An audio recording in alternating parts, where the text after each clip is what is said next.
अस्सलाम वालेकुम, मैं हूँ अनिला मनहास और आप देख रहे हैं वॉइस ऑफ उर्दू। नाजरीन, इस्लामाबाद की मारगला पहाड़ियों के दामन में वाक़या एक ऐसा गांव जो तकरीबन 450 साल पुराना है। इस गांव की खूबसूरती के बारे में मजीद जानते हैं असद याद मुगल की इस रिपोर्ट में। जी, आज मैं मौजूद हूँ इस्लामाबाद में मारगला रोड पर जो है सैदपुर गांव के एंट्री पॉइंट पर खड़ा हूँ। इस गांव के बारे में मैं आपको ये बताना चलूँ कि ये गांव की तारीख जो है वो 300 से 400 साल पुरानी है। आइए चलते हैं, हम आपको जो है वो सैदपुर विलेज की सैर करवाते हैं। इस्लामाबाद की मारगला पहाड़ियों के दामन में वाक़या ये गांव तकरीबन 450 साल पुराना है। इस्लामाबाद की मशहूर मारगला रोड से एक सड़क इस तारीखी गांव की तरफ जाती है। क़याम पाकिस्तान से कबल इस इलाके का नाम फतेहपुर बावली हुआ करता था। इस गांव को गखड़ कबीले के एक सरदार सैद खान ने तकरीबन 450 साल कबल आबाद किया था। रावलपिंडी के मशहूर इलाके बनी के करीब एक जगह है जिसका नाम सैदपुरी गेट है। सैदपुरी गेट से एक सड़क इस गांव को आया करती थी। ये सड़क आज भी सैदपुर रोड कहलाती है। इस गांव की तारीखी अहमियत का अंदाजा इस बात से लगाया जा सकता है कि ये गांव आज भी तकरीबन अपनी असल हालत में मौजूद है। इस इलाके में फलों और फूलों के बागात हुआ करते थे जिन्हें पहाड़ों से निकलने वाले चश्मे सैराब किया करते थे। इस तारीखी गांव में हिंदुओं का एक मंदिर, मुसलमानों की कदीमी मस्जिद और सिखों का 2 गुंबद वाला गुरुद्वारा मौजूद है, जो कि इस बात को तक़वियत देता है कि क़याम पाकिस्तान से कबल इस इलाके में हिंदू, मुस्लिम और सिख पुरअमन जिंदगी गुजारा करते थे।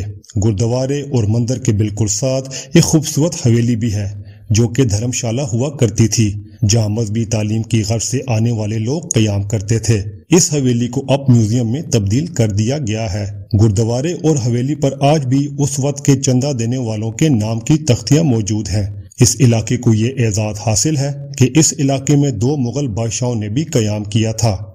ये गांव तकरीबन 450 साल पुराना है। यहाँ हिंदू, मुसलमान और सिख एक साथ रहते थे, सब भाईबंदी से रहते थे, जैसे गांव के लोग रहते हैं। कोई किसी को तकलीफ नहीं देता था वो। यहाँ उसके अलावा 2 मूलिया बादशाह ज़फ़र और मेरे ख्याल में ज़हीरुद्दीन बाबर है दूसरा, वो क़याम करके यहाँ से अफ़गानिस्तान पैदल गए थे वो। उसके अलावा हिंदुओं का यहाँ पे मंदिर है, सिखों का गुरुद्वारा है।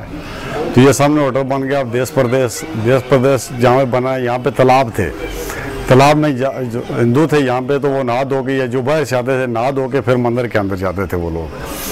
तो बाकी गांव का माहौल माशरा उसी तरह पहले की तरह, जैसे गांव के अंदर प्यार मोहब्बत होता है, शादी ब्याह तकरीबात में लोग एक साथ मिल के चलते हैं, एक दूसरे के हमदर्द होते हैं, उसी तरह से इस गांव की काम रवाया है।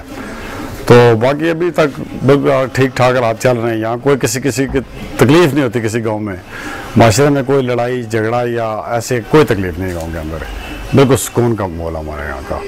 इस इलाके में तामीर होने वाली इमारतों पर आज भी गंधारा तर्ज तामीर की झलक देखने को मिलती है। वफाकी दारुल हुकूमत इस्लामाबाद बनने के बाद ये इलाका वफाक के ज़ेरे इंतजाम चला गया, लेकिन इस गांव की किस्मत उस वक्त जागी जब वफाकी तरक्याती इदारे ने इस गांव को आर्ट एंड क्राफ्ट विलेज बनाने का फैसला किया।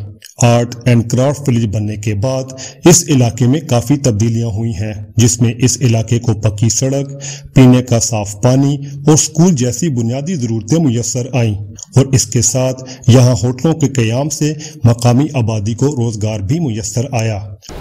हुकूमत को चाहिए कि ऐसे तारीखी मकामात पर मज़ीद तवज्जो दें ताकि आने वाली नस्लें हमारे ऐसे तारीखी विरसों से रोशनास हो सकें। Asad Mughal, voice of Urdu.